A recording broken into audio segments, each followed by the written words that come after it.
അസ്സലാമു അലൈക്കും. വലൈക്കും അസ്സലാം വറഹമത്തുള്ള. മുനവ്വർ ഹുദവി അല്ലേ? ആ, അതെ അതെ. ആരാണ്?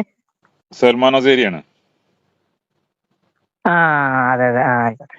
പിന്നെ ഞാന് ചില വിവരങ്ങൾ അറിയാൻ വേണ്ടിയിട്ട് ഒന്ന് ക്ലിയർ ചെയ്യാൻ വേണ്ടി വിളിക്കുകയാണ്. എന്തായിരുന്നു? നിങ്ങളിപ്പോ എവിടെ ജോലി ചെയ്യണേ? ഞാനിപ്പോ നമ്മളെ സംസ്ഥാനത്തിലാണ്, ഓഫീസിലാണുള്ളത്. നിങ്ങള് പിന്നെ ചേളാരി. ഞാന് ഓക്കെ ഓക്കെ, ഞാൻ ഒരു കാര്യം ചോദിക്കാം. നിങ്ങള് മറ്റേ എവിടെ അല്ലേ, കാളിയാവല്ലേ? അതെ, കാളികാവ്. കറക്റ്റ് സ്ഥലം മാളിയേക്കലാണ്, ആ, കാളികാവ് ഓക്കെ മാളിയേക്കൽ. ഓക്കെ. ഞാൻ വിളിച്ചത് ഞാൻ പറയാം.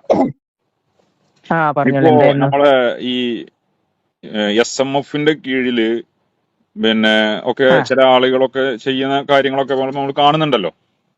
അപ്പോ അതെ അതെ. ഈ സമസ്ത കേരള ജമിയത്തുൽ ഉലമയുമായി ചേർന്ന് നിൽക്കുന്ന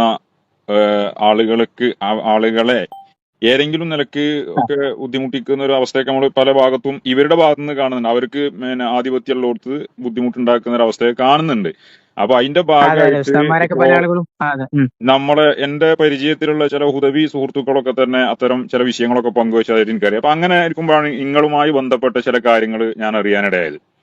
അതായത് ആ നിങ്ങൾ പാണക്കാട് ഹാദിയയിലാണ് ജോലി ചെയ്തിരുന്നതെന്ന് ഞാൻ കേട്ടിരുന്നു. അത് ശരിയാണോ?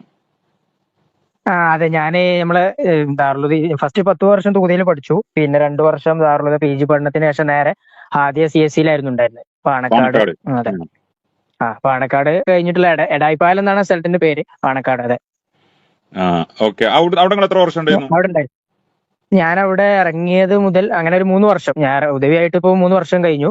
ആ 3 വർഷം അവിടെ ഉണ്ടായിരുന്നു, അവിടെ തന്നെ ആയിരുന്നു ഉണ്ടായിരുന്നത്. ശരിയാണ്. ഓക്കെ. പിന്നെ ഞാന് ഒരു വിവരം കേട്ടു. നിങ്ങളുടെ എന്താ ഈ ഹുദവി സനത് അവര് തിരിച്ച് ചോദിച്ചുന്നോ വാങ്ങിന്നോ അങ്ങനെ എന്തോ ഒരു വിവരം. എന്താ അതിന്റെ കൃത്യമായ വിവരം? ആ അത് ഞാനിങ്ങനെ അതിന്റെ ഒരു വിഷയം പല ആളുകളും എന്നോട് ചോദിക്കുന്നുണ്ട്. പല ആളുകളും ഇപ്പൊ നാട്ടിലും അത് വീട്ടിൽ വന്ന് അത് ഉമ്മാനൊക്കെ ഭീഷണിപ്പെടുത്തി കൊണ്ടേതാണ്. അത് ഉമ്മാനെ ഭീഷണിപ്പെടുത്തി എന്ന് പറഞ്ഞാൽ ഇവർക്ക് വീട്ടുകാർക്ക് ഇപ്പൊ എന്താ അതിന്റെ സംഭവം എന്ന് അറിയില്ലല്ലോ. എന്താണ് അങ്ങനെ സനത് തിരിച്ചു വാങ്ങാൻ മാത്രം നിങ്ങൾ എന്ത് തെറ്റാണ് ചെയ്തത്? എന്താണ് അതിന്റെ കാരണം? ഇപ്പോ ഉസ്താദ് നേരത്തെ സൂചിപ്പിച്ച പോലെ തന്നെ നിലവില് സമസ്ത വിരുദ്ധ എഴുത്തുകള്, പ്രസംഗങ്ങള്, പല ഗൂഢാലോചനകൾ നടത്തുന്ന ആളുകള്, സ്വകാര്യമായിട്ട് രഹസ്യ യോഗങ്ങൾ നടത്തുന്ന പല ഹുദവി ജ്യേഷ്ഠ സുഹൃത്തുക്കൾ നമുക്കറിയാം. ഒരുപാട് ആളുകൾ ഹുദവികൾ ഉണ്ട്, സ്വാഭാവികമായിട്ടും ബാക്കിയുള്ള ആളുകൾ എന്തായാലും ഉണ്ട്. ഇപ്പോൾ SMFന്റെ പേരിലായാലും മറ്റു ഖാദി ഫൗണ്ടേഷന്റെ പേരിലായാലും ഒക്കെ രഹസ്യ യോഗങ്ങൾ കൂടി ഉസ്താദ്മാർക്കെതിരെ സമസ്തയെ പ്രതിരോധത്തിലാക്കാൻ വേണ്ടിയിട്ട് ഒരുപാട് ആളുകളുണ്ട്. കൂട്ടത്തിൽ ആളുകളെ പേരൊന്നും അറിയാത്ത തന്നെ ആളുകൾക്ക് വ്യക്തമായിരിക്കും. മാത്രമല്ല, അപ്പൊ ഇതിന്റെ പേരിൽ ഉദവികൾ തന്നെ അല്ലെങ്കിൽ ഇത്തരം ബിരുദധാരികളായ ആളുകൾ സമസ്തക്കെതിരെ എഴുതുമ്പോൾ സ്ഥാപനം ഇതിനെതിരെ ഒരു നടപടി എടുക്കുകയെ, മാത്രമല്ല ഈ ഇവരെ സനതൊന്നും വാങ്ങാതെ സമസ്തയെ സപ്പോർട്ട് ചെയ്തതിന്റെ പേരില്, എന്റെ ഓർമ്മ ശരിയാണെങ്കിൽ ഞാൻ അങ്ങനെ സമസ്തയെ എതിർത്തതായിട്ടോ സമസ്തയുടെ നിലപാടുകൾക്കെതിരെ പറഞ്ഞതായിട്ടൊന്നും അതിന്റെ പേരിലല്ല ഇവർ വാങ്ങിയെന്നുള്ളത് വ്യക്തമാണ്. അപ്പൊ എന്തിന്റെ പേരിലാണ് വാങ്ങിയെന്നുള്ളത് തന്നെയാണ് ഇപ്പോ വീട്ടുകാർക്കും സംശയം, അതിലുപരി എനിക്കും സംശയം. അല്ല, ഈ ഉം. സനത് തിരിച്ചു വാങ്ങാന് ഞങ്ങൾ ഇന്ന കാരണം കൊണ്ടാണ് സനത് ആവശ്യപ്പെട്ട് തിരിച്ചു വാങ്ങിയത് എന്നവർ വല്ല കാരണവും പറഞ്ഞോ? അത് ഞാനങ്ങനെ ഉദാഹരണം ഇവര് സനത് നേരിട്ട് വന്ന് ഞാനല്ല സനത് കൊടുക്കുന്നത്. പല ആളുകളും ഇപ്പോ നല്ല നമ്മളോട് ബന്ധം പുലർത്തുന്ന ഉദവി സുഹൃത്തുക്കൾ, എന്റെ പരിചയക്കാരായ സീനിയർ ഉദവികളുണ്ട്. അതുപോലെ തന്നെ ഇതില് നമ്മളെ സമസ്താനുകൂലികളായ കട്ടക്ക് സമസ്തക്കൊപ്പം നിൽക്കുന്ന നമ്മളെ തങ്ങൾ ഉസ്താദിന് ഇവരൊക്കെ ശരിക്ക് അവരുടെ നിലപാടുകൾക്കൊക്കെ ഒപ്പം നിൽക്കുന്ന ഉദവികൾ പല ആളുകളും ചോദിക്കുന്നുണ്ടല്ല, നിങ്ങള് സനത് കത്തിച്ചു എന്നുള്ള ഒരു ഇത് കേട്ടല്ലോ. അപ്പൊ ഞാനിങ്ങനെ എന്താ കൂട്ടം, എന്താ സനത് കത്തിക്കുക എന്ന് പറഞ്ഞാൽ എനിക്ക് എങ്ങനെ ഇത് അവിടെ തസവൂറാണല്ലേ, എന്തെങ്കിലും വിഷയത്തിൽ എനിക്ക് തോന്നില്ല. അപ്പോ ഞാൻ ചോദിച്ച എന്താണ് അങ്ങനെ പറയാൻ കാരണം, ഇവര് ഉദയ പ്രദേശ് ഗ്രൂപ്പിലും മറ്റു ഗ്രൂപ്പുകളിലൊക്കെ അങ്ങനെ ഒരു ചർച്ച നടക്കുന്നുണ്ടല്ലോ, എന്താ അതിന്റെ ഒരു വിഷയം. പല ആളുകളും ഇവർ പറഞ്ഞിട്ടുള്ളത്, നിങ്ങൾ ബാബുദ്ദീൻ ഉസ്താദിന്റെ ചാമ്പറിൽ കൊണ്ടുപോയി കത്തിച്ചല്ലോ, മാത്രമല്ല നിങ്ങൾക്ക് നേരത്തെ ഇങ്ങനെ സമസ്തയുടെ ചില വിഷയങ്ങളിലൊക്കെ ഉദവികൾക്ക് എതിർപ്പുണ്ട് എന്നുള്ളതിന് നിങ്ങൾ അതിനെതിരാണ്. മാത്രമല്ല ചില വിഷയങ്ങളിൽ ഇപ്പൊ തിരുത്ത് നടത്തി, അതിനോട് നിങ്ങൾ എതിർപ്പ് പ്രകടിപ്പിച്ചിട്ടുണ്ട്. പൈതൃകം പാണക്കാട് അവിടെ നടത്തിയ സമയത്ത് അതിനോട് നിങ്ങൾ എതിർപ്പ് പ്രകടിപ്പിച്ചിട്ട് അതല്ലെങ്കിൽ SMF ഭരണഘടന തിരുത്തിയല്ലോ എന്നൊക്കെ പറഞ്ഞിട്ട് നിങ്ങൾ ഉസ്താദിനെതിരായി. മാത്രമല്ല നിങ്ങൾ സമസ്തക്കൊപ്പമാണ് നിൽക്കുന്നതെന്നൊക്കെ പറഞ്ഞ് അവരോട് തന്നെ പറഞ്ഞ് ദേഷ്യപ്പെട്ടിട്ട് ഉസ്താദിന്റെ ചാമ്പറിൽ കൊണ്ടുപോയിട്ട് ഇത് കത്തിച്ചു എന്നൊക്കെ പറയുന്നുണ്ട്. അപ്പൊ ഞാനിങ്ങനെ ഞാൻ അതിന്റെ വിഷയം ഇങ്ങനെ കേട്ട് കാര്യങ്ങൾ പറഞ്ഞു. അപ്പൊ ഞാൻ പറഞ്ഞ് ഗ്രൂപ്പിൽ പല ചർച്ചകളും നടക്കേണ്ടതെന്ന് എനിക്കറിയില്ല, കാരണം ഞാൻ ആ ഗ്രൂപ്പിൽ ഇല്ലാത്തതുകൊണ്ട് എനിക്ക് അറിയില്ല. പിന്നെ നിങ്ങൾ ആദ്യം പറഞ്ഞ പിന്നെ ഈ സമസ്ത വിരുദ്ധ പ്രവർത്തനങ്ങൾ കുറെ എണ്ണി പറഞ്ഞല്ലോ, അതിനോടൊക്കെ ഞാൻ എതിരാണ്. കാരണം നമ്മളെ കൺമുന്നിൽ ഒരുപാട് രഹസ്യ യോഗങ്ങൾ നടന്നതും തിരുത്ത് നടന്ന സമയത്ത് തന്നെ നമുക്കറിയാലോ, ബാദുദ്ദീൻ ഉസ്താദും ഷാഫി ഹാജിയും അവിടെ വന്ന് പിന്നെ നിങ്ങളെ വിഷയങ്ങൾ എങ്ങനെയൊക്കെയാണ് പറയേണ്ടതെന്ന് ഒരു ഉച്ചയ്ക്ക് വന്ന് പറഞ്ഞ്, മാത്രമല്ല വൈകുന്നേരം പരിപാടിയിൽ ഷാഫി ഹാജി പങ്കെടുത്തു. ബാവാക്ക എന്നാണ് ഞങ്ങളൊക്കെ പിന്നെ ഇവര് വിചാരണയിലും ചോദിക്കുന്നത് ഈ ആശിഫ് സനായി ആരാണ്, മുമ്പ് പരിചയമുണ്ടോ, എങ്ങനെയാണോ അതല്ലെങ്കിൽ എന്റെ ആരാണ്, ആ രീതിയിലാണ് ഇവർ ചോദ്യം. അപ്പൊ ഇതാണ് ഇവർ ഫോക്കസ് ചെയ്യാൻ കാരണം. മാത്രമല്ല ഈ വിചാരണയിൽ തന്നെ അല്ല ഈ ചോദ്യം ചെയ്യലിൽ തന്നെ ഇവരിങ്ങനെ പറയുന്നുണ്ട്, അതിലുള്ള ഒരു ഉദവി പറയുന്നുണ്ട്, നമ്മളെ പിന്നെ ഷെരീഫ് ഉദവി എന്ന് പറഞ്ഞിട്ടുള്ള ഒരു ഉദവി ചോദിക്കുന്നുണ്ട്, പിന്നെ ഇജ് ജാമ്യയില് പട്ടിക്കാട് ജാമ്യ സമ്മേളനത്തിനും പിന്നെ ഇജ് വന്നിരുന്നില്ല, അത് മൂപ്പരെ കൂടെ ആയിരുന്നില്ലേ, അപ്പൊ എന്നിട്ട് നിങ്ങള് പിന്നെ പരിപാടിയിൽ പിന്നെ കൂടെ ഇങ്ങനെ പങ്കെടുത്തിരുന്നില്ല. അപ്പൊ ഞാനിങ്ങനെ ആലോചിച്ച്, അല്ല അവർ അഞ്ചാളുകൾ ഇങ്ങനെ പിന്നെ എന്തൊരു ഒരുപാട് ചോദ്യങ്ങൾ ചോദിക്കുന്നുണ്ട്. അപ്പൊ എന്താണ് ഇവര് മുമ്പ് തന്നെ ഇങ്ങനെ ഈ പരിപാടിയിൽ പങ്കെടുക്കുന്നതും അല്ലെങ്കിൽ ആരൊക്കെയാണ് കൂടെയാണ് പോകുന്നത് എന്നൊക്കെ ഇങ്ങനെ ഇവര് വീക്ഷിച്ചുകൊണ്ടിരിക്കുന്നുണ്ടാവും. അപ്പൊ അതിന്റെ ഭാഗമായിട്ട് അങ്ങനെ ഒരു ടീം വിളിച്ച് പോലെ ആദ്യം പിന്നെ ഞാൻ രാവിലെ വരുന്നതോടുകൂടെ ഇവര് ചോദ്യം ചെയ്തതാണെന്നുള്ളതാണ് ഇതിന്റെ ഒരു ഭാഗം എന്നാണ് ഞാൻ മനസ്സിലാക്കുന്നത്. ഓക്കെ, അങ്ങനെയാണ് അവർ നിങ്ങളിലേക്ക് ഫോക്കസ് ചെയ്യാണ്ടായ സാഹചര്യം. ഓക്കെ, പിന്നെ ആ ഇവര് പിന്നെ നിങ്ങളെ മാത്രമല്ല അവർ പറയുന്നുണ്ട്, ആ അങ്ങനെ ഇവര് പിന്നെ ചോദിക്കുന്ന സമയത്തൊക്കെ പറയണ്ടേ ഈ മുമ്പും ഇതേപോലെ തന്നെ ജാമ്യയിൽ ഒരു പൈതൃക, അപ്പൊ പൈതൃകം തന്നെയാണ് വിഷയം. അപ്പൊ പൈതൃകത്തിന്റെ പരിപാടി നടത്തിപ്പിച്ച് പിന്നെ നാട്ടിലെ ഗ്രൂപ്പ് ഒരു സംഭവം ഉണ്ടായിരുന്നു. അപ്പൊ ഇവര് മുമ്പ് ഇതേപോലെ തന്നെ, അപ്പൊ മാത്രമല്ല ഈജ് ഇങ്ങോട്ട് കയറിയ അവസരത്തില് ഈജ് ഗ്രൂപ്പിലൊക്കെ CIC-ക്ക് എതിരായിട്ട് ചില പോസ്റ്റുകൾ ഇട്ടിട്ടുണ്ട്, അല്ലെങ്കിൽ അതിന് പിന്നെ ഉസ്താദ് നമ്മളെ ഉസ്താവും ബാവുദ്ദീൻ ഉസ്താവും പിന്നെ ബാവാക്കൊന്നും ഉള്ളോടത്തല്ലേ ഉള്ളത്, അതിന് പകരം CIC പിന്നെ വിരുദ്ധമായ പോസ്റ്റുകൾ ഇജ് PG ഗ്രൂപ്പിലൊക്കെ ഇട്ടിരുന്നു എന്ന് പല ആളുകളും മുമ്പ് പറഞ്ഞിരുന്നു എന്നൊക്കെ പറഞ്ഞിട്ട്. അപ്പൊ ഞാനിങ്ങനെ ആലോചിക്കുകയാണ്, അറുപതൊക്കെ ഒരു സർക്കുലറൊക്കെ ഇറക്കിയിരുന്നല്ലോ, എല്ലാവരും സമസ്തന്റെയും നിലപാടിനൊപ്പമാണ് നിൽക്കേണ്ടതെന്നുള്ളത്. ഷാഫിയാജിനെ പറയാറുള്ളത് ബാവാക്ക പങ്കെടുത്തതൊക്കെ നമുക്കറിയില്ലേ. ഞാൻ അതിനോട് എതിരാണ്. ഞാൻ ആ പരിപാടിയിൽ പങ്കെടുത്തിട്ടുണ്ട്. ഞാൻ ആദ്യം സ്റ്റാഫായിരുന്നു, നിങ്ങൾക്ക് അറിയാം.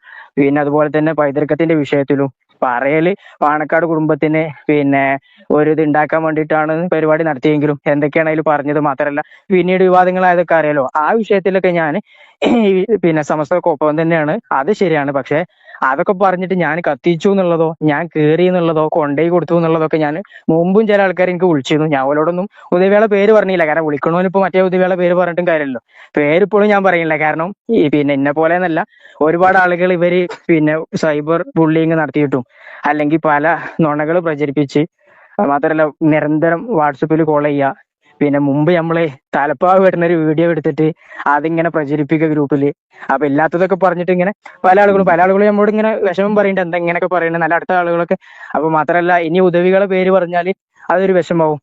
അവരെ മാത്രമല്ല ടാർഗറ്റ് ചെയ്യൂലേ? പിന്നെ അവരെ ടാർഗറ്റ് ചെയ്യുന്നത് മാത്രമല്ല, ഇപ്പൊ ഇതിന്റെ വിഷയത്തില് പിന്നെ ഞാൻ സനത് കൊണ്ടേത് പറയാലോ, ഇപ്പൊ സനദിന്റെ വിഷയത്തിൽ ഞാൻ പിന്നെ കൊണ്ടുപോയി കൊടുത്തിട്ടില്ല എന്നുള്ളത് മാത്രമല്ല, എന്നോടത് പിന്നെ ദാറുദയിലേക്ക് കൊണ്ടുവരാൻ പറഞ്ഞു, ഇപ്പോ ഹാജരാക്കണം എന്ന് പറഞ്ഞു.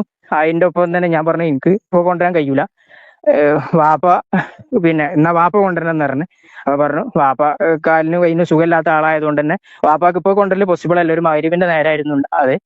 അപ്പൊ ഞാന് പിന്നെ കൊണ്ടുവരാൻ കഴിയൂല എന്ന് പറഞ്ഞിട്ട് വീട്ടില് പിന്നെ ഇവിടെ ഉള്ള ഒരു ഹുദവി, ആ ഹുദവിന്റെ പേര് വേണമെങ്കിൽ ഞാൻ പറയാം, കാരണം ഇവര് സമസ്ത അനുകൂലികളായ ഹുദവികളെ ടാർഗറ്റ് ചെയ്യണ പോലെ ഉം.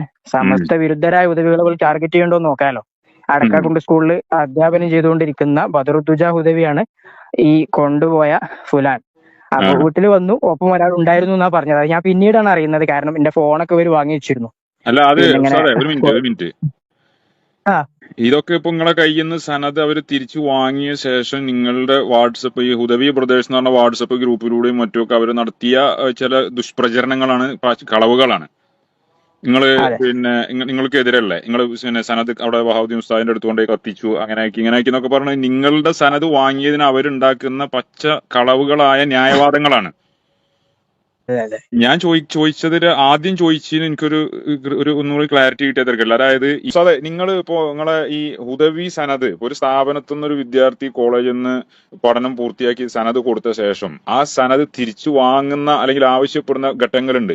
ഒന്ന് ആദർശ വിരുദ്ധമായ പ്രവർത്തനങ്ങൾ നടത്തുകയോ അല്ലെങ്കിൽ ആദർശ വിരുദ്ധ പ്രസ്ഥാനത്തിലേക്ക് ചേക്കേറുകയോ അല്ലെങ്കിൽ ആ ദീനീയായ ചുറ്റുപാടുകളുമായി ബന്ധപ്പെടാത്ത ഒരവസ്ഥയിലേക്ക് ഇയാൾ വഴിമാറുകയോ ചെയ്യുകയാണെങ്കിൽ അപ്പൊ ആ വിദ്യാർത്ഥി നമ്മുടെ സ്ഥാപനത്തിൽ നിന്ന് സനത് സ്വീകരിക്കാൻ അർഹനല്ല എന്നുള്ള നിലക്ക് സനത് ആവശ്യപ്പെടാറുണ്ട്. നിങ്ങളുടെ ആ സനത് അവർ അതെ. തിരിച്ചു വാങ്ങാൻ എന്താണ് യഥാർത്ഥത്തിൽ കാരണം? അവരെന്താ കാരണം പറഞ്ഞത്? സനത് പിന്നെ വീട്ടിൽ വന്ന് വാങ്ങുന്നതിന് മുമ്പേ, സനത് ഉമ്മാന്റെ അടുത്ത് നിന്ന് കൊണ്ടുപോകുന്നതിന് മുമ്പ് നമ്മളെ ഹാദിയിൽ നിന്ന് ഒരു അഞ്ചംഗ സമിതി പറഞ്ഞാൽ ഒരു 5 ഹുദവികൾ ചേർന്നിട്ട് ഒരു വിചാരണ ഉണ്ടായിരുന്നു. വിചാരണ എന്ന് പറഞ്ഞാൽ ഒരു ചോദ്യം ചെയ്യൽ, നിരന്തരമായ ഒരുപാട് കാര്യങ്ങൾ ചോദിക്കുക. പിന്നെ ഇവിടെ പങ്കെടുത്തിരുന്നില്ലേ, മറ്റേതിൽ പങ്കെടുത്തിരുന്നില്ലേ, നമ്മളെ സന്ദേശയാത്രക്ക് ഇജ്ജ് സജീവമായിരുന്നില്ലേ, സന്ദേശയാത്രന്റെ കാര്യങ്ങൾ ഇജ്ജ് സ്റ്റാറ്റസ് വെച്ചിരുന്നില്ലേ, അതല്ലെങ്കിൽ പൈതൃകത്തിൽ പരിപാടി നടത്തിയിരുന്നല്ലോ ഈ നമ്മളെ ഇവിടെ പാണക്കാട്. പാണക്കാട് വെച്ച്. അപ്പൊ പൈതൃകത്തിൽ ഇജ്ജ് പങ്കെടുത്തിരുന്നു. അതല്ലെങ്കിൽ ഇജ്ജ് നമ്മള് ഹാദി തന്നെ നടത്തിയ ഹുദവികൾ നടത്തിയ തിരുത്തൽ ഇജ്ജ് വന്നിരുന്നില്ല. അപ്പൊ ഒരു ഹുദവി തന്നെ ക്ലിയർ ചെയ്തു, പിന്നെ തിരുത്തലും ഉണ്ടായിരുന്നു എന്നൊക്കെ പറഞ്ഞു. അപ്പൊ ഇജ് പിന്നെ ഇതിന് ഞങ്ങൾക്ക് എതിരാണോ, അതല്ലെങ്കിൽ ഹാരിസ് ഉസ്താദ് പ്രസംഗിച്ചതിനോട് എതിരാണോ, അന്ന് പിന്നെ പൈതൃകം പ്രസംഗിച്ചതിന് ശേഷം ഇതുപോലെ എങ്ങനെയാണോ പറഞ്ഞ് ഫൈസി അതിന് ശേഷം ഒരു പ്രസംഗം നടത്തിയിരുന്നല്ലോ, ആ പ്രസംഗത്തിന് ഇജ്ജ് അനുകൂലിക്കുന്നുണ്ടോ? അങ്ങനെ ഒരു എന്താ പറയാ, ഒരു ദിവസം എന്നൊക്കെ പറയാൻ പറ്റും. ഒരു ദിവസത്തെ വിചാരണ. ഉം. ആ വിചാരണ കഴിഞ്ഞതിന് ശേഷമാണ് ബഹാവുദ്ദീൻ ഉസ്താദിന്റെ മുമ്പിൽ നിന്നാണ് സനത് കൊണ്ടുവരാൻ ആവശ്യപ്പെടുന്നതും, അല്ലെങ്കിൽ ഓക്കെ ഉസ്താദ്, അതിന്റെ സനത് ഇടയ്ക്ക് ഒരു കാര്യം പിന്നെ ഇവിടെ. ചോദിക്കട്ടെ. അതെ അതെ, പറഞ്ഞോളി. ഈ പിന്നെ നിങ്ങളെ അങ്ങനെ ചോദ്യം ചെയ്യാൻ ഇങ്ങനെയുള്ള കാര്യങ്ങൾ, അപ്പൊ തങ്ങൾ ഉസ്താദിന്റെ സന്ദേശ യാത്രയിൽ പങ്കെടുത്തതിനും അതുപോലെ സമസ്തയുമായി അതെ ബന്ധപ്പെട്ട പരിപാടികളിൽ സജീവമായതിനും അതൊരു കുറ്റമായി കാണുകയും ഒക്കെ ചെയ്തുകൊണ്ട് നിങ്ങളെ ഇങ്ങനെ അവർ ചോദ്യം ചെയ്യാൻ ഒരു സാഹചര്യം ഉണ്ടാവുമല്ലോ, അതായത് ഇതിനൊരു കാരണം ഉണ്ടാവുമല്ലോ, എന്ത് കാരണം പറഞ്ഞിട്ടാണ് അവർ നിങ്ങളോട് കാര്യങ്ങൾ ചോദിക്കാനുണ്ട് പറയാനുണ്ട് എന്നൊക്കെ പറഞ്ഞിട്ടായിരിക്കും ഇപ്പോൾ തുടങ്ങിയിട്ടുണ്ടാവുക. അതെ അതെ, എന്താണ് എന്നോട് ഇവര് നിങ്ങളിലേക്ക് പറഞ്ഞത് അങ്ങനെ അവർ ഫോക്കസ് ചെയ്യാനുണ്ടായ സാഹചര്യം? അതെ, എനിക്ക് പിന്നെ എന്താ അതിന്റെ ഫോക്കസ് പോയിന്റ് എന്നുള്ളത് ഇവര് ഈ വിചാരണ അല്ലെങ്കിൽ ചോദ്യം ചെയ്യുന്ന സമയത്താണ് എനിക്ക് മനസ്സിലാകുന്നത്. കാരണം ഇവർ ചോദിക്കുന്ന ചോദ്യങ്ങൾ മൊത്തം പിന്നെ ഈ വിഷയത്തിൽ എന്റെ നിലപാട് എന്താണ്, പിന്നെ മുർഫൈസി പ്രസംഗിച്ചതിനെതിരെ എന്റെ വിഷയത്തിൽ എന്റെ നിലപാട് എന്താണ്, ഈ പൈതൃകത്തിൽ പങ്കെടുത്തിരുന്നോ, തീർത്ഥത്തിൽ പങ്കെടുത്തിരുന്നോ, അങ്ങനെ ആ രീതിയിലുള്ള പിന്നെ സമസ്ത വിരുദ്ധ പ്രവർത്തനം ഇജ്ജ് നടത്തണില്ലേ, അല്ലെങ്കിൽ പിന്നെ നടത്തേണ്ടത് ഒരു ആവശ്യകത പോലെ ചോദിക്കുകയാണ്. മാത്രമല്ല സമസ്ത പിന്നെ പ്രോഗ്രാമുകളിൽ ഇപ്പോ നേരത്തെ തഹയ്യ അതില് പിന്നെ സജീവമായിട്ട് അതിന്റെ സ്റ്റാറ്റസുകളും അതിന്റെ കാര്യങ്ങൾ നടത്തിയതിനെ പറ്റിയിട്ട്, അതിൽ ഓല് പരസ്പരം അങ്ങനെ പറഞ്ഞിട്ട് നമ്മളൊരു 5 ആളുകൾ കൂടിയിട്ട് അവര് തന്നെ പിന്നെ ഓൻ അങ്ങനെ ചെയ്തിരുന്നു, അല്ലെങ്കിൽ ഇതിൽ പങ്കെടുത്തിട്ടില്ല, മറ്റേതിൽ പങ്കെടുത്തിരുന്നു സന്ദേശയാത്രക്ക്. അപ്പൊ സ്വാഭാവികമായിട്ടും പിന്നെ ഈ സന്ദേശയാത്രക്ക് ഈ പിന്നെ ഹാദിയ എന്നല്ല, പ്രത്യേകിച്ച് ദാറുലുദന്റെ ഒരു പൂർവ്വ വിദ്യാർത്ഥി സംഘടന നടത്തുന്ന ഒരു ഓഫീസാണത്. മാത്രമല്ല ഇവര് സപ്പോർട്ട് ചെയ്യാണ് വേണ്ടത്. കാരണം നമ്മളെ സംബന്ധിച്ചിടത്തോളം നമ്മൾ സംസ്ഥാനന്റെ ലാബിൽ തന്നെയാണല്ലോ. പക്ഷെ അതിനു പകരം നേരെ ഇതിൽ പങ്കെടുത്തതൊക്കെ, മാത്രമല്ല ഞാൻ എന്റെ പിന്നെ അവകാശമായ CL 15 CL ആണല്ലോ ഉള്ളത്. ആ 15 CL ഒരു CL എടുത്ത് പോകാൻ ആർക്കും അവകാശമുണ്ട്, ഇഷ്ടമുള്ള അടുത്തേക്കൊക്കെ പോകാലോ. അതും സന്ദേശയാത്രക്ക് പോയി അതില് ആ വിഷയങ്ങളാണ് ഇവർ ചോദിക്കുന്നത്. മാത്രമല്ല പിന്നെ ഇതിന് ഒരു ഡാറ്റ മീറ്റിംഗ് ഉണ്ട് എന്നൊക്കെ പറഞ്ഞിട്ടാണ് അവർ വിളിച്ചത്. തങ്ങൾ ഉസ്താദിന്റെ സന്ദേശയാത്രയിലും മറ്റും പങ്കെടുക്കുകയും അതിനു വേണ്ടി നിങ്ങൾക്ക് അവകാശപ്പെട്ട ലീവ് എടുത്തുകൊണ്ട് നിങ്ങൾ പോവുകയും പിന്നെ തഹിയ്യന്റെ വിഷയം ഫണ്ട് സമാഹരണത്തിന്റെ സ്റ്റാറ്റസ് വെച്ചതും ഇതൊക്കെയാണ് ഇപ്പൊ അവർക്ക് നിങ്ങളോട് ചൊടിക്കാനുണ്ടായി. നിങ്ങളുടെ സംസാരത്തിൽ അവർ അതിനെ കുറിച്ചൊക്കെ സംസാരിച്ചു. പക്ഷെ എന്നാലും ഇവര് ഇപ്പൊ കുറെ ഹുദവികൾ ഉണ്ടല്ലോ, സമസ്തയോട് ചേർന്ന് നിൽക്കുന്ന ഹുദവികൾ തന്നെ ധാരാളം ഉണ്ട് എന്നാണ് ഞാൻ അറിഞ്ഞത്. പലരും പിന്നെ ഇവരുടെ ഈ ഷെറ് ഭയപ്പെട്ടിട്ട് മൗനം വലിച്ചിരിക്കുകയാണെന്ന് നോക്കിയാണ് ഞാൻ അറിഞ്ഞത്. പക്ഷെ ഇവർ അതെ ഇങ്ങളിലേക്ക് അതെ. ഫോക്കസ് ചെയ്യാൻ ഒരു സാഹചര്യം ഉണ്ടാവുമല്ലോ, ആ സാഹചര്യം എന്താണെന്ന് ഞാൻ ചോദിക്കണേ.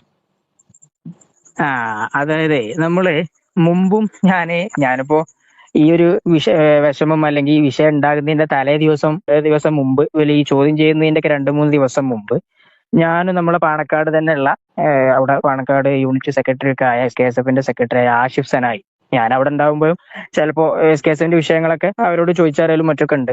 കാരണം സംഘടന ആകുമ്പോൾ അങ്ങനെയാണല്ലോ, ചിലപ്പോ ഏത് നാട്ടിലെത്തിയാലും അവിടെയുള്ള കാര്യങ്ങളൊക്കെ അറിയലും അതൊക്കെ ഒരു സന്തോഷത്തിന്റെ ഭാഗമാണ്. മാത്രമല്ല അപ്പൊ ആഷിഫ് സനായുമായിട്ട് ഞാൻ അന്ന് രാത്രി ശനിയാഴ്ച രാത്രിയാണ് എന്റെ ഓർമ്മ. ശനിയാഴ്ച രാത്രി സിയാറത്തിന് പോയിരുന്നു. അന്ന് നമ്മൾ വിചാരിച്ച ഏതായാലും 100-ാം വാർഷികല്ലേ, അപ്പൊ കെ കെ അബൂബക്കർ ഹസരത്ത് അവരുടെ മക്ബറ, പിന്നെ അതിനുശേഷം താനൂര് പോയിരുന്നു. അപ്പൊ താനൂര് സ്ഥാപനത്തിലെത്തി. അവിടെ ഇവിടെ നമ്മള് ഇസ്രായേലോ? അവിടുത്തെ ഇസ്ലാഹ്, താനൂർ ഇസ്ലാഹില് പോയി. നമ്മളെ ബ്രാഞ്ച് തന്നെയാണ്. അപ്പൊ അതില് അവിടെ പോയതിനു ശേഷം അവിടെ മക്ബറൊക്കെ സിയാറത്ത് ചെയ്തു. അവിടെ മക്ബറ സിയാറത്ത് ചെയ്ത് അതിന് ശേഷം ലൈബ്രറി ഒന്ന് പോയി കണ്ടു. കാരണം ഒരുപാട് ഗ്രന്ഥങ്ങളും മറ്റൊക്കെ ഉള്ളത്. ഞാനവിടെ മുമ്പ് കയറിയിട്ടുണ്ട്. പിന്നെ ആഷിഫ് സനായിക്കും അവിടെ കയറണം എന്നൊക്കെ ഒരു താല്പര്യം ഉണ്ടായപ്പോ അവിടെ പിന്നെ ഒന്ന് നോക്കാലോ, ആരെങ്കിലുമൊക്കെ എങ്ങനെയൊക്കെയാണെന്നുള്ളതൊക്കെ ഒന്ന് മനസ്സിലാക്കാനും. അവിടെ റൗള നമ്മളെ സ്വർണ്ണലിപിയിലുള്ളതെന്നൊക്കെ പറയാറുണ്ട്. അപ്പൊ ഞാനും അവരോട് ഇങ്ങനെ ഷെയർ ചെയ്തിരുന്നു. അപ്പൊ അതിന്റെ ഭാഗമായിട്ട് ഞങ്ങളൊന്ന് കയറി കണ്ടു.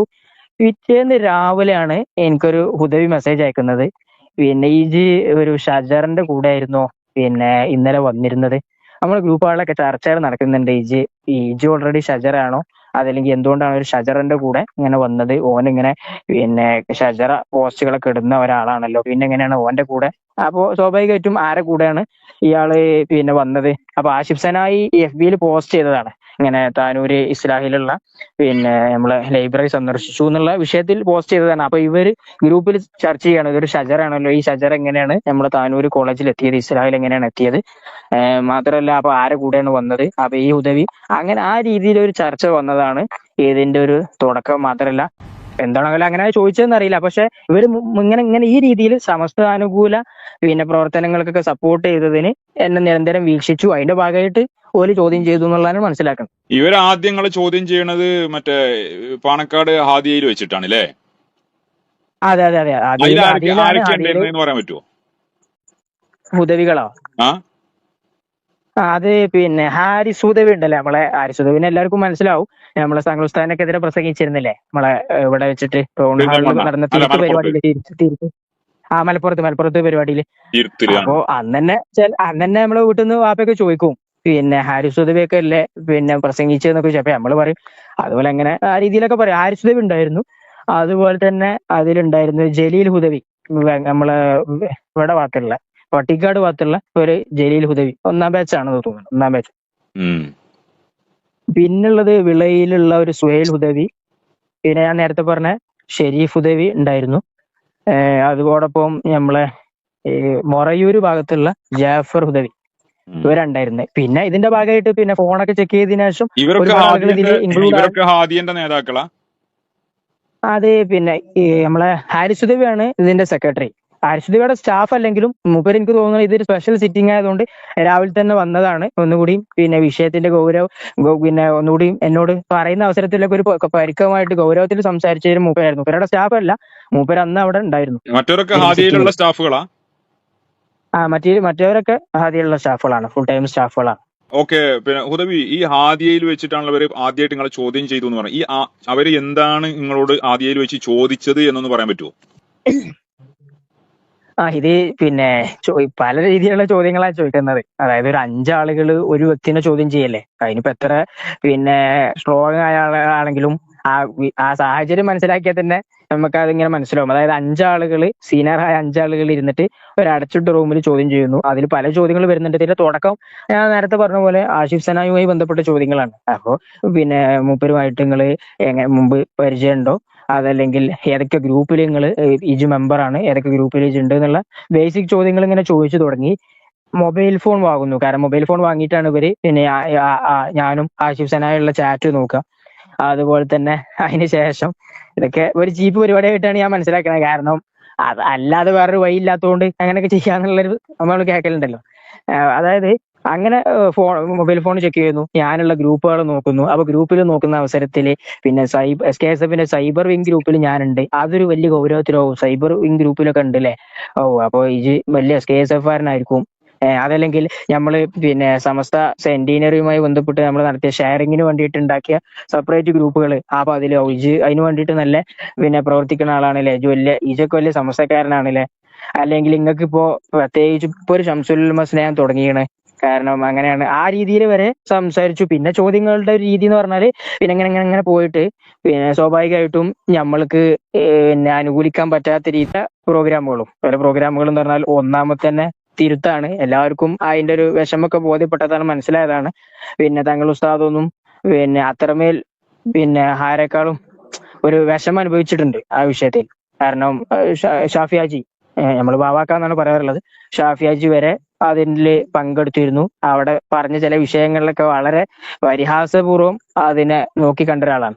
അത് മാത്രല്ല, അത് ചോദിക്കുന്നു തിരുത്തിരിച്ച് പങ്കെടുത്തിരുന്നില്ലേ, തിരുത്തിലെ നിലപാട് എന്താണ്. അപ്പൊ ഞാൻ വാട്സപ്പിൽ പിന്നെ തിരുത്തുമായി ബന്ധപ്പെട്ട് തങ്ങൾ ഉസ്താദിനെതിരെ ഹാരിസ് ഉദവിക്ക് പ്രസംഗിച്ച അതിന്റെ കട്ടിങ്ങുകളൊക്കെ എന്റെ ഫോണിലുണ്ടായിരുന്നു.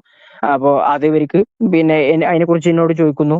പിന്നെ പാണക്കാട് നടന്ന പൈതൃകത്തിനെ പറ്റി ചോദിക്കുന്നു. പൈതൃക ത്തിൽ നടന്ന പല എന്താ പറയാ വൈകൃതങ്ങൾക്കെതിരെയും നമ്മളെ ഉമർ ഫൈസ് ഉസ്താദ് പ്രസംഗിച്ച പ്രസംഗത്തിൽ അത് കട്ടിങ് ഇന്ത്യയിൽ ഉണ്ടായിരുന്നു.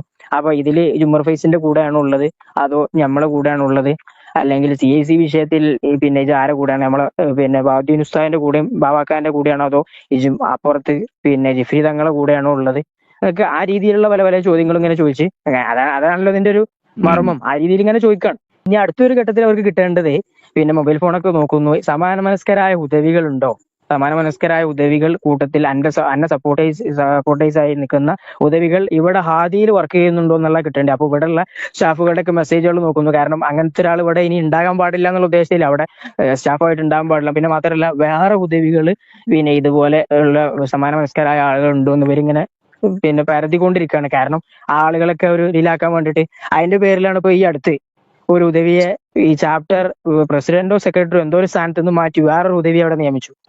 കാരണം എന്തുകൊണ്ട്? അത് ഒരുപക്ഷെ സമാന മനസ്കരായ ഉദവികൾ ചേർന്നിട്ടുള്ള ഗ്രൂപ്പ് ഉണ്ട്. അതായത് നിങ്ങൾ അപ്പൊ അവിടെ ഈ കാര്യങ്ങൾ അവിടുന്ന് അവരിങ്ങളോട് ഈ തെഹിയ്യയുമായി ബന്ധപ്പെട്ട് നിങ്ങൾ പിന്നെ പ്രവർത്തിക്കുന്നതുമായി ബന്ധപ്പെട്ട് അല്ലെങ്കിൽ അങ്ങനത്തെ എന്തെങ്കിലും കാര്യങ്ങൾ അവർ ചോദിച്ചോ? അതെ, നമ്മള് ഇപ്പോ സന്ദേശയാത്ര പറഞ്ഞു, അതേപോലെ തന്നെ 100-ാം വാർഷികത്തിൽ നമ്മൾ പങ്കെടുക്കുന്നത് SKSF പിന്നെ ഗ്രൂപ്പുകളുള്ളതൊക്കെ പറഞ്ഞു. അതിന്റെ ഒപ്പം തന്നെ തഹിയ്യയുമായി ബന്ധപ്പെട്ട് നമ്മള് മുമ്പ് പിന്നെ നമ്മളെ ഉദവി പ്രദേശ് ഗ്രൂപ്പിലും മറ്റുമൊക്കെ നിരന്തരം ആന്റി ക്യാമ്പയിനുകൾ. ഇപ്പോ അഷ്റഫ് ഉദവി കുറ്റൂർ, ചിലപ്പോ എല്ലാവർക്കും അഷ്റഫ് KC കുറ്റൂർ എന്നുള്ള പേരിൽ ഒരു എല്ലാവർക്കും പരിചയമുള്ള ഒരാളുണ്ടല്ലോ. അങ്ങനെ രണ്ട് ആളുകൾ, ഒരുപാട് ആളുകളുണ്ട്. ഫേസ്ബുക്കിലൊക്കെ ഓരോന്ന് എഴുതി വിടണവനല്ലേ?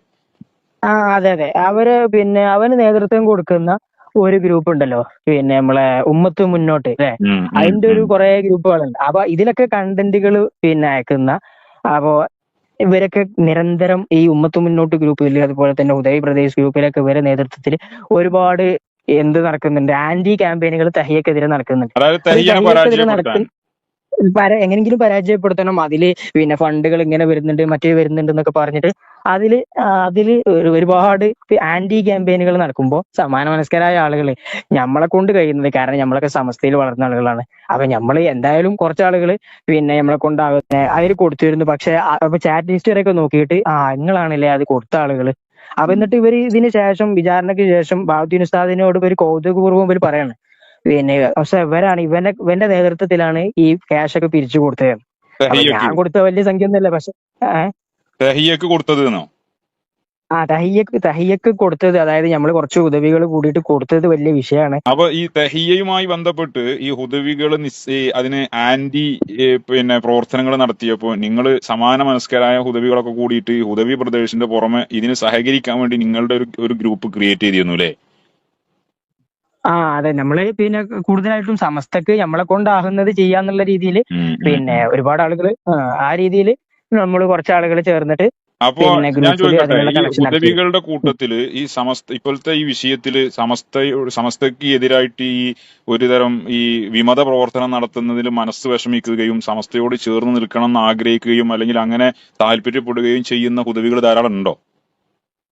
ധാരാളം ഉണ്ട്. ഇപ്പൊ ഗ്രൂപ്പ് ഉണ്ട് എന്ന് പറഞ്ഞല്ലോ, അത് നമ്മളൊരു പിന്നെ ആ രീതിയിൽ ഗ്രൂപ്പ് ഉണ്ടെന്ന് പറഞ്ഞാൽ അത് ഇതിനോട് ചേർന്ന് നിൽക്കണം എന്ന് പറഞ്ഞ ഒരുപാട് ആളുകൾ ടാർഗറ്റ് ചെയ്യപ്പെടാൻ സാധ്യതയുണ്ട്. കാരണം എന്തായാലും അങ്ങനെ സമസ്തന്റെ കൂടെ നിൽക്കണം എന്നുള്ള ഹുദവികൾ ഉണ്ട് കൂട്ടത്തില്.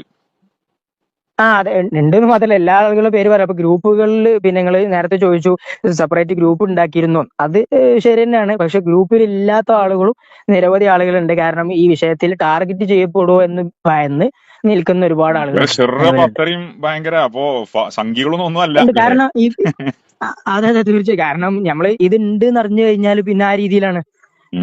കാരണം പല രീതിയിൽ ഇപ്പോ ഉദവികളല്ലാത്ത ആളുകൾക്ക് തന്നെ പല രീതിയിലും കിട്ടിക്കൊണ്ടിരിക്കുന്നുണ്ട്. അപ്പൊ കൂട്ടത്തിൽപ്പെട്ട ആളുകൾ ഇതിനെ പിന്നെ സമസ്തനെ അനുകൂലിച്ചു അല്ലെങ്കിൽ അവരെ പിന്തുണക്കുന്ന കാര്യങ്ങൾ നമ്മൾ സപ്പോർട്ട് ചെയ്യാത്തതിന്റെ പേരിൽ പല ആളുകളും ഇത് ഞങ്ങൾ പറഞ്ഞ തന്നെ ആ രീതിയിൽ സമസ്തൊന്നും അല്ല, നമ്മൾ പറയുന്നത് കേൾക്കണം എന്ന് പറയുന്ന പോലെയാണ്.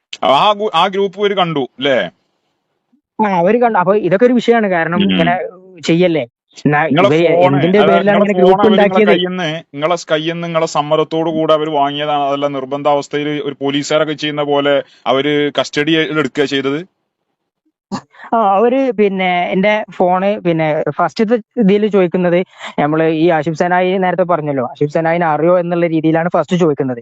പിന്നെ അതിന്റെ ശേഷം ഒരാൾ പറയുന്നു ഫോൺ ഇനി കൊടുക്കേണ്ട ആവശ്യമില്ല, ഫോൺ അവന് തിരിച്ചു കൊടുക്കണ്ട, നമുക്ക് പഠിക്കാനുണ്ട്. കാരണം ഫോണിൽ മൊത്തം നോക്കിയിട്ട് ആരൊക്കെ ഇതിന്റെ ഭാഗമാണ്, ഏതൊക്കെ ഉദവികൾ വേറെ ഉണ്ട്, ഇവരെ ഗ്രൂപ്പിൽ ആരൊക്കെ ഉണ്ട് എന്നുള്ളത് നോക്കണം. ആ ഉദവികൾ കൂടി ഇവിടെ ഒന്ന് വിളിച്ചിട്ടോ അല്ലെങ്കിൽ ഭാഗ്യസ്ഥാന്റെ മുമ്പ് ഒന്ന് വിളിപ്പിച്ചിട്ട് കാര്യങ്ങൾ ചെയ്യാണ്ട്, അപ്പൊ കൊടുക്കണ്ട. അപ്പൊ അതിനുശേഷം പിന്നെ ഈ എല്ലാവരും ഇവരോട് ചോദ്യം ചെയ്യലും വിചാരണയ്ക്ക് ശേഷം ഇനി ഈ ഫോണ് അനക്ക് തരൂല എന്നുള്ള രീതിയിലാണ് ഇവർ സംസാരിച്ചത്. അതിന്റെ കൂട്ടത്തില് പിന്നെ ഒരാൾ പറഞ്ഞത് അത് വെള്ളത്തിലിടാണ് വേണ്ടത്, കാരണം ഇവന് അത്രമേൽ ചെയ്തിട്ടുണ്ട്, വെള്ളത്തിലിടണം ഫോൺ എന്ന് പറഞ്ഞ ആളുകളുണ്ട്. ഇവര് വാങ്ങി തന്ന ഫോണാണോ അത്? അല്ലല്ല, ഒരിക്കലല്ല. ഇവര് വാങ്ങിയത് എന്റെ പേഴ്സണൽ ഫോണാണ്, നിങ്ങളെ അവിടെ പേഴ്സണൽ ആവശ്യത്തിന് ഉപയോഗിക്കുന്ന ഫോണ് ഫോണല്ല. ഇവർക്കത് അതെ അതെ. വാങ്ങാനും പിടിച്ചു വാങ്ങാനും ചോദിക്കാനും ഇവർക്ക് എന്താ അധികാരമുള്ളത്? നിങ്ങൾ ആ ഫോണ് കൊടുക്കാൻ നിങ്ങൾക്ക് അങ്ങനെ ഫോൺ തിരിച്ചു തരാതിരിക്കുമ്പോൾ തന്നെ അതിന് നിയമ നടപടിക്ക് പോവുകയാണ് നിങ്ങൾ ചെയ്യേണ്ടതെന്നാണ് എന്റെ ഒരു അഭിപ്രായം. പക്ഷെ അതെ പിന്നെ അവരിത് വാങ്ങിയിട്ടേ, ഫോൺ വാങ്ങിയിട്ട് ഇങ്ങനെ പിന്നെ ഇവര് പറയുന്നത് ഇത് 7 വർഷം തടവിലാകേണ്ടി വരും. അപ്പൊ 5 ആളുകൾ കൂടിയിട്ട് അടച്ചിട്ട് റൂമിലാണ് പറയുന്നത്. അതായത് എനിക്കൊരു പിന്നെ നിർബന്ധപൂർവ്വം എന്നൊരു ലെറ്റർ എഴുതിച്ചു, എന്തോ ഒരു സംഭവം പ്രിന്റ് എടുത്ത് കൊണ്ടുവന്ന് വക്കീല് പറഞ്ഞിട്ടുണ്ട്, ഇത് 7 വർഷം തടവുള്ള വിഷയമാണ്, അതുകൊണ്ട് പിന്നെ ഇവിടെ ഒന്ന് സൈൻ ചെയ്യണം എനിക്ക്. അപ്പൊ 7 വർഷം തടവ് ഉണ്ടാകുമ്പോ പിന്നെ ആ രീതിയിലൊക്കെ ഞാൻ പറഞ്ഞു ഭീഷണിപ്പെടുത്തി. അതാണ് സംഭവം. എന്തിനാണ് ഇപ്പൊ ഇത് സമസ്തന്റെ കൂടെ നിന്നു, സമസ്തനോട് മാനസികമായി അടുപ്പം കാണിച്ചു എന്നുള്ളതാണ് ഇപ്പൊ നിങ്ങൾ ചെയ്ത തെറ്റ്. അവിടെയാണ് ടാർഗറ്റ് ചെയ്ത് തുടങ്ങിയെന്നുള്ളത് തന്നെയാണ് ഇതിനൊക്കെ മനസ്സിലാണ്. ഓക്കെ, കാരണം അവിടെ അപ്പൊ ഈ ഇങ്ങനെ അവിടെ പോകുന്നു. ഹാദിയയിലെ ഈ വിചാരണ കഴിഞ്ഞിട്ട് അടുത്ത സ്റ്റെപ്പ് എന്താ?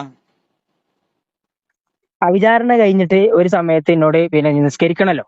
ഫോൺ അപ്പൊ തന്നിട്ടില്ല, നിസ്കാരം ഫോൺ അവരുടെ കഴിഞ്ഞ കയ്യിലുള്ളതല്ലേ? ആ ഫോൺ കിട്ടുന്നത് പിന്നെ നമ്മളെ സമ്മേളനത്തിന്റെ ആദ്യത്തെ, അതായത് എക്സ്പോ കഴിഞ്ഞിട്ടുള്ള ഒരു പിന്നെ ഞായറാഴ്ചയാണ് പിന്നെ എന്നോട് ഫോണിന് വരാൻ വേണ്ടിട്ട് പറയുന്നത്. ഞായറോ തിങ്കളോ ആണ് വരാൻ പറയുന്നത്. വാങ്ങിയ കഥയിലേക്ക് നമുക്ക് വരാം, അടക്കട്ടെ. ഫോണ് ഈ സമയത്ത് ഒക്കെ അവരുടെ കയ്യിലാണ്. ഈ ഹാദിയത്തെ വിചാരണ കഴിഞ്ഞപ്പോൾ ഫോൺ അവരുടെ കയ്യിലായി. അതെ അതെ, അവരെ കയ്യിലാണ്, കസ്റ്റഡിയിലാണ് ഇപ്പൊ ഉള്ളത്. ഷെരീഫ് ഉദവിയുടെ കയ്യിലാണ് ഉള്ളത് എന്നുള്ള ഞാൻ മനസ്സിലാക്കണേ. പിന്നീട് ചാർജറൊക്കെ വേറെ ഉദവിനോട് താഴത്തുനിന്ന് ക്യാബിനിൽ കൊണ്ടുവരാൻ പറഞ്ഞ് അവരെ കസ്റ്റഡിയിലാണ് പിന്നെ ഫോണുള്ളത്. അതിന്റെ ശേഷം അടുത്ത സ്റ്റെപ്പ് എന്താ പിന്നെ അവർ ചെയ്യണേ? ഈ നമുക്ക് ദാറുദ്ദീനൊന്ന് പോണം, അവിടെ ബാവാക്കാനെയും ദിവസാനൊന്ന് കാണാണ്ട്. കാരണം അതിന് മുമ്പ് പറയുന്നുണ്ട് പിന്നെ ഇവര് പിന്നെ പാണക്കാട് എല്ലാ വീടുകളിലും ഒന്ന് കയറി ഇറക്കണം, ഈ വിഷയങ്ങളൊക്കെ ഒന്ന് പറയണം, പാണക്കാട് തങ്ങന്മാരോട് വിഷയങ്ങൾ പറയണം. അപ്പൊ കൂട്ടത്തിൽ ആരോ പറഞ്ഞ് പിന്നെ തങ്ങന്മാരോട് പറയേണ്ട ആവശ്യം ഇപ്പൊ ഇതിലെന്താ? അപ്പൊ ആരിസുദി പറഞ്ഞു ഓക്കെ എന്നാ പിന്നെ പറയണ്ടല്ലേ. പിന്നെ അതിന് ശേഷം പിന്നെ ഇത് ബാഹുദ്ദീൻ ഉസ്താദിനോടും ഷാഫി അജിനോടും ഒക്കെ ഈ വിഷയം പറയണം, കാരണം അങ്ങനെ ഇങ്ങനെയൊക്കെയാണെന്നുള്ള രീതിയിൽ അവർ സംസാരിച്ചു. പിന്നെ പോകുന്നത് ദാറുദ്ദീനിലേക്കാണ്. അങ്ങനെയാണ് ദാറുദ്ദീനില് പിന്നെ ബാഹുദ്ദീൻ ഉസ്താദും ഒരുമിച്ചാ പോകുന്നത്. ഒരു കാറിലാണ് പോയിരുന്നത്. അപ്പൊ ഈ യാത്രേന്റെ ഇടയിലൊക്കെ യാത്രേന്റെ ഇടയിൽ ഇത് പിന്നെ കാരണം നമ്മൾ തന്നെ ഉള്ളൂ, മാത്രല്ല ചോദ്യങ്ങൾ പിന്നെയും കൂടുതൽ ആവർത്തിക്കാണ് വിഷയങ്ങളിലുള്ള. ഹരാസ് ചെയ്യാ അല്ലേ? അതില് പിന്നെ എന്തുവരെ ചോദിക്കുന്നു പറഞ്ഞാല് നമ്മള് പൊതുപരീക്ഷക്ക് പേര് തിരുത്താൻ വേണ്ടിയിട്ട് മദ്രസയിലെ കുട്ടികളുടെ ഇത് കൊടുക്കുമല്ലോ, തിരുത്താനെന്ന് പറഞ്ഞിട്ട് ലെറ്റർ കൊടുക്കുമല്ലോ. അപ്പൊ സമസ്താലയത്തേക്ക് മുമ്പ് ഒരു ലെറ്റർ അയച്ചിരുന്നില്ല, അത് പിന്നെ കത്ത് അയക്കാൻ വേണ്ടിയിട്ട് നമ്മൾ പ്രിന്റ് എടുക്കുമല്ലോ. അപ്പൊ ലെറ്റർ അയച്ചു സമസ്താലയത്തേക്ക് എന്ത് കത്ത അയച്ചിരുന്നത് അതുവരെ ചോദിക്കാണ്.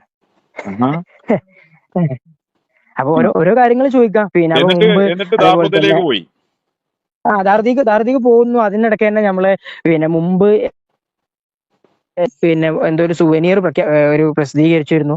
ആ സുവനീർ പ്രസിദ്ധീകരിച്ച സമയത്ത് ഒരു പരസ്യം, ആ പരസ്യം ഉണ്ടായതിന്റെ പേരിൽ സമസ്തന്റെ അന്ന് ബാഹുദ്ദീൻ ഉസ്താദ് അവരെ കൂടെ ആയിരുന്നു. അന്ന് ബാഹുദ്ദീൻ ഉസ്താദും ആ വിഷയത്തിൽ ഒരു പിന്നെ അവരെ കൂടെ എന്ന് പറഞ്ഞാൽ ഈ പിന്നെ സമസ്തന്റെ കൂടെ ആയിരുന്നു ഷജറ എന്നാ പറയുന്നത്. ഷജറ ആ ഷജറ. അപ്പൊ അതുകൊണ്ട് തന്നെ പിന്നെ അന്ന് ഉസ്താദ് ഞമ്മക്ക് എതിരായിരുന്നു. അപ്പൊ ചില വിഷയങ്ങൾ അന്ന് ഉസ്താദ് എന്തോ ഒരു വിഷയത്തിൽ ഉസ്താദും പിന്നെ എല്ലാവരും കൂടിയിട്ടാണ് ഇങ്ങനെ ആ പുസ്തകം പ്രസിദ്ധീകരിക്കണ്ടെന്നോ അങ്ങനെ എന്തോ ഒരു വിഷയം പറഞ്ഞിരുന്നു എന്നൊക്കെ പറഞ്ഞു. ഏതായാലും ദാറുദ്ദീക്ക് അങ്ങനെയാണ് എത്തുന്നത്.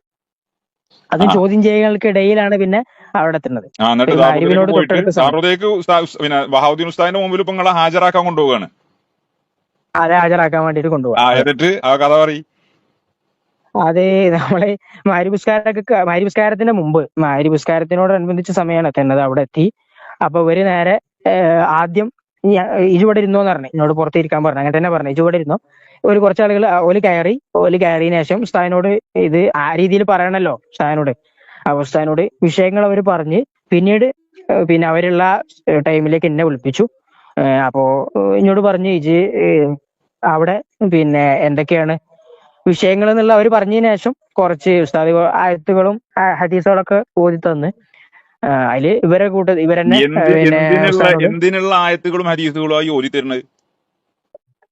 അതായത് നമ്മൾ ചെയ്തത് പിന്നെ ദാറുദ സംവിധാനത്തിലിരിക്കെ ദാറുദന്റെ ഇപ്പോഴത്തെ വിഷയത്തിലൊക്കെ കാപ്പട്യത്തിനെതിരെ. അതെ നിഫാഖ് എന്നുള്ള വിഷയത്തിൽ ദാറുദക്കെതിരെ സമസ്തക്കെതിരെ നിൽക്കുന്നതല്ല വിഷയം, ദാറുദന്റെ ഈ നിലപാടിനോടും വിഷയങ്ങളും. കാരണം ഇപ്പൊ നമ്മളിപ്പോ പ്രധാനമായിട്ട് SMF ഭരണഘടന തെറ്റിയും മറ്റൊക്കെ അതൊന്നും കാപ്പട്യ അല്ല എന്നുള്ള രീതിയിൽ ഞാൻ നിഫാഖ് ചെയ്തു എന്നുള്ളതാണ് ഉസ്താദ് ഉദ്ദേശിച്ചുണ്ടാകുക.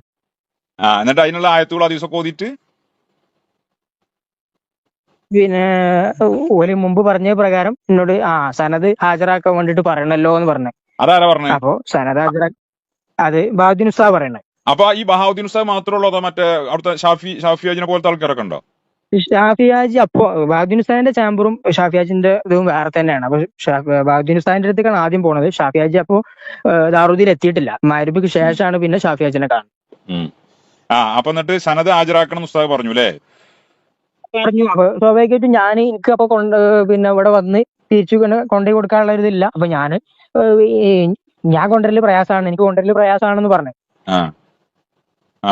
പിന്നെ അപ്പൊ എങ്ങനെ അത്രയും ദൂരം ഉണ്ടല്ലോ അറിയാം. ദൂരമുണ്ട്. കാരണം ചെമ്മാടുന്ന് എനിക്ക് ഇവിടെ എത്തി അങ്ങോട്ട് പിന്നെ കൊണ്ടുപോകണ്ടേ. കാരണം മാത്രല്ല എന്റെ അടുത്ത് എന്റെ ഫോണും കാര്യങ്ങളൊന്നും ഇല്ല. ഞാൻ കണക്ട് ചെയ്തും മറ്റൊക്കെ എനിക്ക് ഒക്കെ അവരെ കയ്യിലാണ്. പിന്നീട് അവരെ ഫോണിൽ തന്നെ പിന്നെ എന്നാ ഉപ്പാനോട് കൊണ്ടുവരാൻ കഴിയുമെന്ന് ചോദിച്ചു. ഉപ്പാനോട് കൊണ്ടുവരാൻ പ്രയാസമാണെന്നുള്ളത് അവർക്കും അറിയാം. കാരണം സുഖമില്ലാത്ത കാലിനും കയ്യിനും സുഖമില്ലാത്ത ഒരാളാണ്. അപ്പൊ അത് കഴിയില്ലാന്ന് ഞാൻ പറഞ്ഞു. പിന്നീട് അവര് രാത്രി ഇവിടെയുള്ള ഒരു ഹുദവിയെ കണക്ട് ചെയ്തിട്ട് അടക്കാക്കുണ്ട് എന്ന് പറഞ്ഞ സ്ഥലമുണ്ട്. അടക്കാക്കുണ്ട് സ്ഥാപനം, അവിടെ സ്കൂളിൽ ക്രസന്റ് സ്കൂളിൽ പഠിപ്പിക്കുന്ന ഒരു അധ്യാപകനുണ്ട്, ബദറുദ്ദുജ ഹുദവി. കാളികാവ് ചായയോട് ഭാഗത്തുള്ള ഹുദവിയ. മൂപ്പരെ കണക്ട് ചെയ്തിട്ട് മൂപ്പര് വീട്ടിൽ വന്നിട്ട് ഉമ്മാന്റെ അടുത്ത് നിന്ന് കൊണ്ടുപോവാ ചെയ്ത്. അത് ഇവര് എന്നെ കൊണ്ട് വിളിപ്പിച്ച്, അതായത് ദാറുലുദ്ദീന്ന് ഹാരിസ് ഉദവിന്റെ ഫോണിൽ നിന്ന് എന്നെ വിളിപ്പിച്ചിട്ട് എന്റെ വീട്ടിലേക്കുള്ള റൂട്ട് ബദറുദ്ദുജ ഹുദവിക്ക് പറഞ്ഞു കൊടുക്കണം എന്ന് പറഞ്ഞു. അപ്പോ പിന്നെ ഞാൻ പിന്നീട് പിന്നെ വീട്ടിലെത്തി. പിന്നെ ഒരു വ്യാഴാഴ്ച വീട്ടിലെത്തിയതിനു ശേഷം ബുധനോ വ്യാഴാഴ്ച വീട്ടിലെത്തിയതിനു ശേഷം ഉമ്മാനോട് ചോദിച്ചപ്പോ ഞാനും ഹാദിയിലുള്ള ആൾ തന്നെയാണ്, ഹാരിസ് ഉദവി കണക്ട് ചെയ്യാൻ പറഞ്ഞിട്ട് ഞാൻ ഇത് വാങ്ങാന്നുള്ള രീതിയിലാണ് പറഞ്ഞതെന്ന് ഉമ്മ പറഞ്ഞു. അങ്ങനെയാണ് പിന്നെ അതാണ് ഓൻ പറഞ്ഞ്. അങ്ങനെ ആ സനത് അവരുടെ കയ്യിലായി. സനത് ഇപ്പൊ എവിടെ ഉള്ളതുള്ളത് എനിക്കറിയില്ല. അവരുടെ കയ്യിലായി. അതെ. എന്നിട്ട് ഇപ്പൊ ഈ ബഹാവുദ്ദീൻ ഉസ്താദ് ഇത്ര മാത്രമേ ഈ ആയത്തുകളോ ഹദീസ് ഓതൽ മാത്രമേ ചെയ്തിട്ടുള്ളൂ, അല്ലാതെ ഉസ്താദിന്റെ നിലപാടും ഉസ്താദിന്റെ സമീപനമൊക്കെ എങ്ങനെയായിരുന്നു? അത് ഉസ്താദിനോട് ഇവരിങ്ങനെ പിന്നെ ഇവര് കൂടി ഒന്നും ഇതാക്കിയിട്ടാണ് പറയുന്നത് വിഷയങ്ങള്. പിന്നെ ഇവര് ഒരുമിച്ചാണ് പറയുന്നത്. ഉസ്താദിനോട് കുറച്ച് കാര്യങ്ങൾ പറഞ്ഞു കൊടുക്കുന്നു. ഉസ്താദ് ഇവരാണ് നമ്മളെ തഹീല് ഉദവികൾ പൈസ കൊടുത്തു എന്ന് പറഞ്ഞില്ല, അതിൽ ഉണ്ടായിരുന്നു, ഇവനാണ് അത് കോർഡിനേറ്റ് ചെയ്തത്. ആ വിഷയങ്ങൾ ഇങ്ങനെ പറയുന്നു. അപ്പൊ ഉസ്താദ് ചോദിക്കുന്നു, ഇതൊക്കെ ചെയ്തതിന്റെ പേരിൽ എന്തെങ്കിലും സാമ്പത്തിക ലാഭം ഉണ്ടോ എന്ന് ചോദിച്ചാൽ എനിക്ക് ഇതുകൊണ്ട് മെച്ചമൊന്നുമില്ല, പിന്നെ സാമ്പത്തികമായിട്ട് എനിക്ക് ലാഭമൊന്നും ഇല്ലെന്ന് പറഞ്ഞു. പക്ഷെ എങ്ങനെയായാലും ഇവര് പറഞ്ഞു കൊടുത്തതിന്റെ അടിസ്ഥാനത്തിലായിരിക്കും ഉസ്താദ് ഇടയ്ക്കിടെ ചോദിക്കുന്നത് എന്തെങ്കിലും ക്യാഷ് ഇതിന് കിട്ടുന്നുണ്ടോ, എന്തെങ്കിലും പൈസ കിട്ടുന്നുണ്ടോ, അല്ലെങ്കിൽ പിന്നെ ചില വീഡിയോ ക്ലിപ്പുകൾ മറ്റൊക്കെ നമ്മളെ ഫോണിലുണ്ടെന്ന് പറഞ്ഞല്ലോ, അതിന്റെ പേരിൽ ഈ ഗ്രൂപ്പുകളിലൊക്കെ ഉണ്ടായതുകൊണ്ട് എനിക്ക് എന്തെങ്കിലും പൈസ കിട്ടുന്നുണ്ടോ ഉസ്താദ് അങ്ങനെ ചോദിക്കാം. പിന്നെ അതും കഴിഞ്ഞിട്ട് ഷാഫിയാജിയും പിന്നെ മഗ്‌രിബിക്ക് ശേഷം ഷാഫിയാജിനെ കണ്ടപ്പോ ഷാഫിയാജി ചോദിച്ചത് എന്താണ് ദാറുലുദ്ദീൻ പിന്നെ ഇവരൊക്കെ ചെയ്ത പ്രശ്നം, അല്ലെങ്കിൽ എനിക്ക് സാമ്പത്തിക ലാഭം കിട്ടുന്നുണ്ട് എന്നുള്ളതാണല്ലോ ഇവര് പറഞ്ഞത് എന്ന് പറഞ്ഞു, എന്റെ ജ്യേഷ്ഠന്മാര് പറഞ്ഞതാണ്. അപ്പൊ ഇവരങ്ങനെ പറഞ്ഞു കൊടുത്തിട്ടുണ്ടാവും. കാരണം എന്റെ കയ്യിലുള്ള ഫോണ് പിന്നെ അവര് വാങ്ങി തന്നതാണല്ലോ എന്നാണ് എന്റെ ജ്യേഷ്ഠന്മാര് പറയുന്നതെന്ന് പറഞ്ഞു. അപ്പൊ അതിനുശേഷം പിന്നെ ഷാഫിയാജിനെ കണ്ട് ഇറങ്ങി. അപ്പൊ ഇവരിഞ്ഞോട് പറഞ്ഞ്, അതായത് ഒപ്പം പോന്നിരുന്ന ഉദവികൾ, ചോദ്യം ചെയ്തിരുന്ന ഉദവികൾ ഇഞ്ഞോട് പറഞ്ഞ്, ആ അനക്ക് ഫോണ് വാങ്ങി തന്നത് ഷജറകളാണ് എന്നുള്ളതാണല്ലോ ബാവാക്ക പറഞ്ഞതെന്നാണ്. ബാവാക്കാനോട് ഇജ്ജ് പറഞ്ഞത് അങ്ങനെയാണല്ലോ എന്നുള്ള രീതിയിൽ ഇവർ പറഞ്ഞു. അപ്പൊ ഞാൻ അങ്ങനെ പറഞ്ഞിട്ടില്ല എന്ന് ഏഹ് ശേഷം ഇപ്പൊ ഈ സനത് തിരിച്ചു, ഇനിയിപ്പോ സനത് നിങ്ങൾക്ക് തിരിച്ചു വാങ്ങാൻ വേണ്ടിയിട്ട് എന്താ അതിനുള്ള വല്ല പരിപാടികളുണ്ടോ? അത് സ്വാഭാവികമായിട്ടും നമ്മൾ പഠിച്ചെടുത്ത 12 വർഷം പഠിച്ചെടുത്താണ്. അത് അവിടെ പഠിച്ചു എന്നുള്ളതിനും അതുപോലെ തന്നെ വിജയിച്ചതിന്റെ ഒക്കെ രേഖകളും തെളിവുകളും എന്റെ അടുത്തുണ്ട്. അപ്പൊ ആ രീതിയിൽ എന്റെ അവകാശമല്ലേ, അത് എനിക്ക് കിട്ടണം എന്നുള്ളത് തന്നെയാണ്. അത് ഇൻഷാ അല്ലാ. മൊത്തത്തിൽ അപ്പൊ ഈ ഹുദവികള് ഇപ്പൊ സത്യത്തിൽ ഇവര് ഒരുപാട് അവിടെ പിന്നെ ഇപ്പൊ ഈ പുറത്തും അവിടെയൊക്കെ സമസ്തന്റെ അഡ്രസ്സിലും സമസ്തന്റെ തണലിലുമാണല്ലോ ഇപ്പൊ ഈ ദാറുൽ ഹുദയും ഹുദവികളൊക്കെ സംവിധാനമൊക്കെ ഇങ്ങനെ വളർന്നത്. ഇപ്പോ അവര് അതെ സമസ്തക്ക് സപ്പോർട്ട് ചെയ്തിട്ട് അല്ലെങ്കിൽ സമസ്തന്റെ വളർച്ചയെ ലക്ഷ്യം വെച്ചുകൊണ്ടല്ല ഇപ്പൊ അവരുടെ കാര്യങ്ങൾ എന്ന് നിങ്ങൾക്ക് തോന്നിയിട്ടുണ്ടോ? അതെ, നമ്മളെ സംബന്ധിച്ചിടത്തോളം ഇത് സമസ്തന്റെ സ്ഥാപനം എന്നുള്ള രീതിയിൽ തന്നെയാണല്ലോ നമ്മളൊക്കെ നോക്കി കണ്ടിരുന്നത്. പക്ഷെ ചില പ്രവർത്തനങ്ങളൊക്കെ കാണുമ്പോൾ ഇത് എന്തൊക്കെയോ സമസ്തനെ എങ്ങനെയുണ്ട് ഒരു പരുവത്തിലാക്കണം, അല്ലെങ്കിൽ നടക്കുന്ന മീറ്റിങ്ങുകളിലൊക്കെ ഉസ്താദുമാർക്കെതിരെ എന്തെങ്കിലും ഒരു ലക്ഷ്യം ഉണ്ടാക്കണം, അല്ലെങ്കിൽ സമസ്ത ഇവിടെ ഒന്നും ആ രീതിയിലൊന്നും അല്ല എന്നുള്ള തെളിയിക്കുന്ന രീതിയിൽ സമസ്തനോടുള്ള കൂറ് എന്നുള്ള രീതിയിലല്ല ചെയ്യുന്നത് എന്ന് പലപ്പോഴും തോന്നിയിട്ടുണ്ട്. അതിനു വേണ്ടിയിട്ട് അവർക്ക് പ്രത്യേക അപ്പൊ ഈ ഉമ്മത്ത് മുന്നോട്ട് എന്ന ഗ്രൂപ്പൊക്കെ ഇപ്പൊ നേരത്തെ സംസാരത്തിൽ ഈ ഉമ്മത്ത് മുന്നോട്ട് എന്ന ഗ്രൂപ്പിൽ വന്ന വിഷയം, ഈ ഉമ്മത്ത് മുന്നോട്ട് പോലത്തെ ഗ്രൂപ്പുകളൊക്കെ ഈ ഉദവികളെ കയ്യിലാണ് കൈകാര്യങ്ങളാ? അതെ അതെ അതെ, പിന്നെ ഹുദവികളെ കയ്യിൽ എന്ന് പറഞ്ഞാൽ ഈ ഫേസ്ബുക്കിലും മറ്റൊക്കെ എഴുതിക്കൊണ്ടിരിക്കുന്ന ഉദവികളെ കയ്യിൽ തന്നെയാണ് ഉള്ളത്. അതിന്റെ അഡ്മിന്മാരായിട്ട് ഇപ്പൊ പല പേരുകളിലും ചിലപ്പോൾ അതിൽ വേറെ എന്തെങ്കിലും പേരൊക്കെ ആയിരിക്കും ഉണ്ടാകുക. അതൊക്കെ അവരുടെ നമ്പറുകൾ തന്നെയാണ്. മാത്രമല്ല ചിലപ്പോ പിന്നെ ദാറുദ്ദീനൊക്കെ പഠിപ്പിച്ചുകൊണ്ടിരിക്കുന്ന ഉദവികളൊക്കെ ഇപ്പൊ ലേറ്റസ്റ്റ് ആയിട്ട് ഒരു ഉദവിയെ അഡ്മിനാക്കിയൊക്കെ വെച്ചിരുന്നു. ഏതായാലും പിന്നെ കുറെ സമയങ്ങള് പിന്നെ ഈ വിഷയങ്ങൾ സംസാരിച്ചത് പിന്നെ വളരെയധികം സന്തോഷം, നന്ദി. ഇൻഷാ അല്ലാഹ് ഞാൻ ബന്ധപ്പെടാം. അള്ളാഹു താല കാര്യങ്ങളൊക്കെ എളുപ്പമാക്കി തരട്ടെ. ഇത്തരം ഈ ആളുകളുടെ ഒക്കെ ഷെറും ഫിത്തനയിലും ഒക്കെ തീർച്ചയായിട്ടും നിങ്ങൾക്ക് കാവലുണ്ടാവും. കാരണം നമ്മൾ ഹക്കിന്റെ കൂടെയാണ്, സമസ്തന്റെ കൂടെ നിൽക്കുക എന്നുള്ളത്